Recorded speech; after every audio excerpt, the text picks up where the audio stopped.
السلام علیکم ورحمۃ اللہ تعالی وبرکاتہ۔ محترم سامعین، آج ہم پڑھیں گے سورۃ النساء آیت نمبر 48، تلاوت اردو ترجمہ اور مختصر تفسیر کے ساتھ۔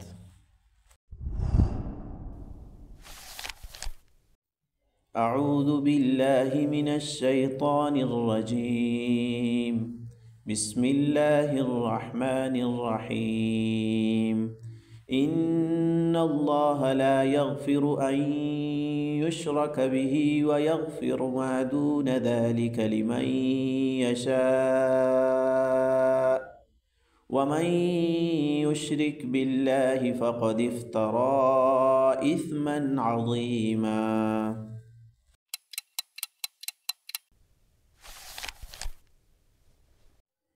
ابھی لفظی ترجمہ سماعت فرما لیں۔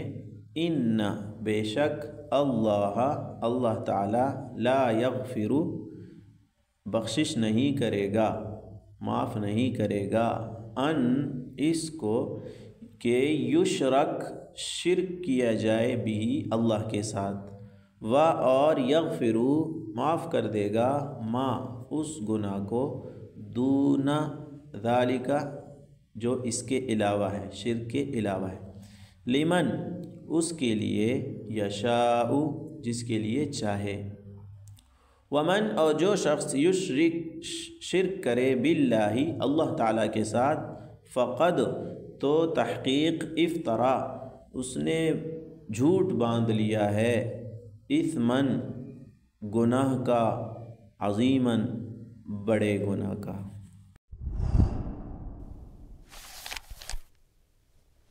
بامحاورہ ترجمہ یوں ہوگا، بے شک اللہ اس بات کو معاف نہیں کرتا کہ اس کے ساتھ کسی کو شریک ٹھہرایا جائے، اور اس سے کم تر ہر بات کو جس کے لیے چاہتا ہے معاف کر دیتا ہے، اور جو شخص اللہ کے ساتھ کسی کو شریک ٹھہراتا ہے وہ ایسا بہتان باندھتا ہے جو بڑا زبردست گناہ ہے۔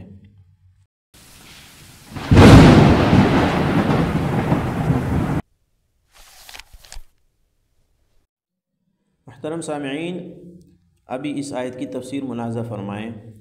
پچھلی آیت کے اندر اللہ تعالیٰ نے یہود کفار کو ایمان لانے کا کہا تھا کہ تم قرآن کے اوپر ایمان لے آؤ، جیسا کہ تورات کے اوپر ایمان لا چکے تھے۔ تو یہاں پہ کفر کی جو دوسری صورت ہے، شرک، اس کی ممانعت کا ذکر کر رہے ہیں کہ شرک اللہ تعالیٰ معاف نہیں کرتے۔ جو مشرک آدمی ہے، دنیا سے شرک کی حالت میں چلا گیا، اس کی معافی بالکل نہیں ہے، اور اس کے علاوہ جو نیچے درجے کے گناہ ہیں ان کی معافی ہو سکتی ہے۔ چنانچہ اللہ جل شانہ ارشاد فرماتے ہیں، ان اللہ لا یغفر ان یشرک بہ، بے شک اللہ تعالی اس بات کو معاف نہیں کرتے کہ اللہ کے ساتھ کسی کو شریک ٹھہرایا جائے۔ شرک کس کو کہتے ہیں؟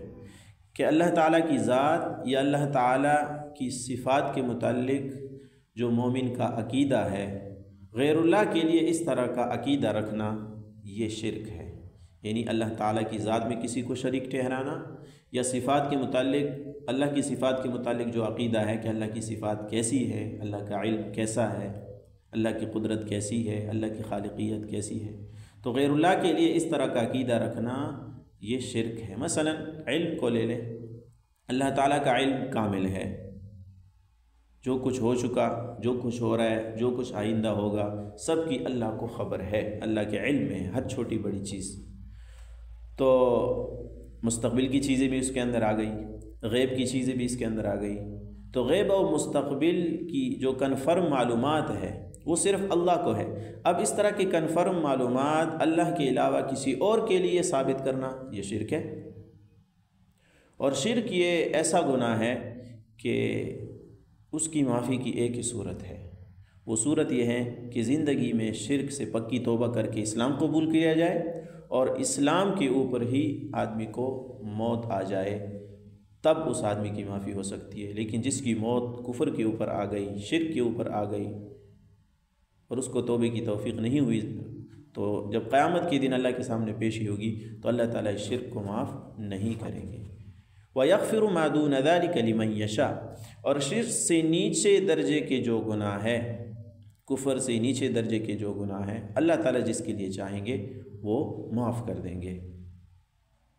یعنی شرک سے کم جو بھی گناہ ہے اور اسی گناہ پر اگر کسی کو موت آ جائے تو پھر اللہ جل شانہ ہو سکتا ہے اس کو معاف کر دیں۔ یہاں پہ ایک ضابطہ سمجھیں کہ شرک سے نیچے، کفر سے نیچے دو طرح کے گناہ ہیں، ایک صغیرہ گناہ ہے اور ایک کبیرہ گناہ ہے۔ قرآن مجید کی متعدد آیات اور نبی کریم صلی اللہ علیہ وسلم کی بیشتر احادیث کی روشنی میں علماء کرام نے یہ ضابطہ مقرر کیا ہے کہ کبیرہ گناہ توبہ سے معاف ہو جاتا ہے، اور جو کبیرہ گناہ کر کے توبہ نہ کرے تو وہ آدمی سزا کا مستحق ہوتا ہے جو قرآن و حدیث کے اندر آ چکی ہے، اور وہ سزا عام طور پر انسان کو ملتی ہے۔ ہاں ہو سکتا ہے اس میں اس بات کا احتمال ہے کہ اللہ تعالیٰ توبے کے بغیر بھی معاف کر دے، لیکن یہ ہے کہ عام طور پر سزا ملتی ہے۔ کبیرہ گناہ کے متعلق یہ ضابطہ ہے۔ صغیرہ گناہ کے متعلق یہ ضابطہ ہے کہ صغیرہ گناہ وہ توبے کے بغیر بھی نیک اعمال کے ذریعے سے اور بیماریوں سے، جیسا کہ حدیث کے اندر آیا ہے، گناہ معاف ہو جاتے ہیں توبے کے بغیر بھی، لیکن اس کے لیے ایک شرط ہے قرآن مجید کی آیت کے پیش نظر کہ انسان کبیرہ گناہوں سے بچتا رہے۔ اگر آدمی کبیرہ گناہوں سے بچتا ہے تو صغیرہ گناہ اس کے نیک اعمال سے، بیماری وغیرہ سے معاف ہو جاتے ہیں، لیکن جو آدمی کبیرہ گناہوں سے نہیں بچتا تو اس کے نیک اعمال سے اس کے صغیرہ بھی معاف نہیں ہوتے۔ تو صغیرہ کی معافی کے لیے بھی ضروری ہے کہ انسان کبیرہ گناہوں سے بچتا رہے۔ آگے اللہ جل شانہ نے اس کی وجہ بتائی کہ اللہ تعالیٰ شرک کو کیوں معاف نہیں کرتے۔ وَمَن يُشْرِكْ بِاللَّهِ فَقَدِ افْتَرَىٰ إِثْمًا عَظِيمًا، کہ جو آدمی اللہ کے ساتھ شریک ٹھہراتا ہے وہ در حقیقت اللہ تعالیٰ کے اوپر ایک بڑے گناہ کا الزام لگا دیتا ہے۔ تو یہ اس کی وجہ بتائی ہے وَمَن يُشْرِكْ بِاللَّهِ، کہ اس نے اللہ کے اوپر جو اتنا بڑا جرم ہے، یہ اتنا بڑا جرم ہے کہ اس نے اللہ تعالیٰ کی ذات میں کسی کو شریک کر دیا، تو اتنا بڑا جھوٹ اللہ کے اوپر باندھ کے اللہ تعالیٰ تو فرماتے ہیں کہ میرے ساتھ کوئی شریک نہیں ہے۔ قُلْ هُوَ اللَّهُ أَحَدٌ، اللہ تعالیٰ اکیلے ہیں، ذات میں بھی اکیلے ہیں، صفات میں بھی اکیلے ہیں، اور انسان کہتا ہے کہ نہیں اللہ تعالیٰ اکیلے نہیں ہیں، اللہ تعالیٰ ذات میں اکیلے نہیں ہیں، صفات میں اکیلے نہیں ہیں، تو یہ تو اللہ کو گویا کہ العیاذ باللہ یہ جھٹلا رہا ہے۔ تو اتنا بڑا الزام، یہ اتنا بڑا جرم ہے کہ یہ ناقابل معافی جرم ہے، تو اس لیے اللہ نے فرمایا کہ شرک معاف نہیں ہوگا۔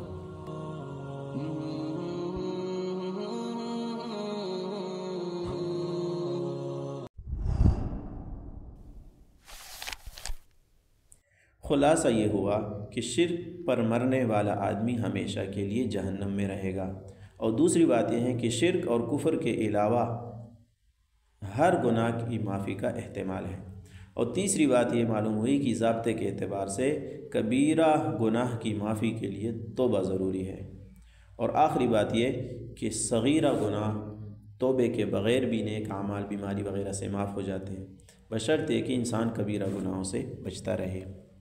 وآخر دعوانا ان الحمد للہ رب العالمین۔ السلام علیکم ورحمۃ اللہ وبرکاتہ۔ ماشاءاللہ ماشاءاللہ۔